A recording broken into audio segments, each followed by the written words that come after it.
And shifting focus, Unilever, a world-renowned brand, is buying African ingredients from a farmer, Busari Kasali, who used to live in fear that his cassava plant would spoil before it got to market. Now the Nigerian farmer says that he is extremely busy to keep up with the growing demand from Unilever.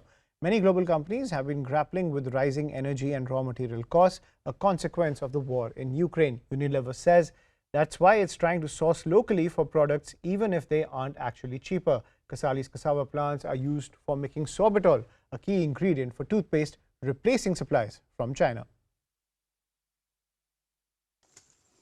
Busari Kasali used to live in fear that his cassava would spoil before it got to market. Now the Nigerian farmer says his main concern is keeping up with growing demand from Unilever. The consumer goods giant, behind brands including Knorr, Hellmann's and Ben & Jerry's, says it's pivoting to African suppliers for its operations on the continent. And that's good news for Kasali.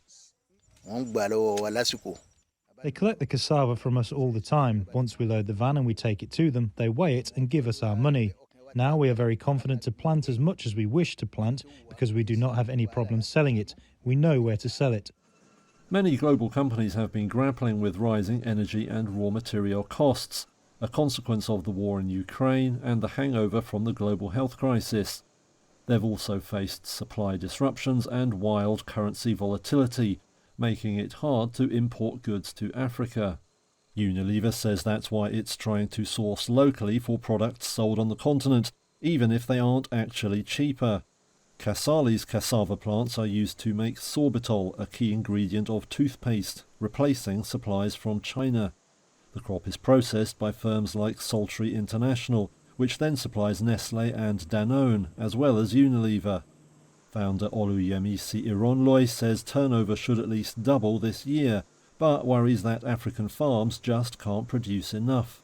We still don't have enough. We are still operating at about 55–60% today because of raw material. So raw material is a challenge. Farmers need to be properly funded for raw material to be produced at a level at which you can increase our capacity to about 80%.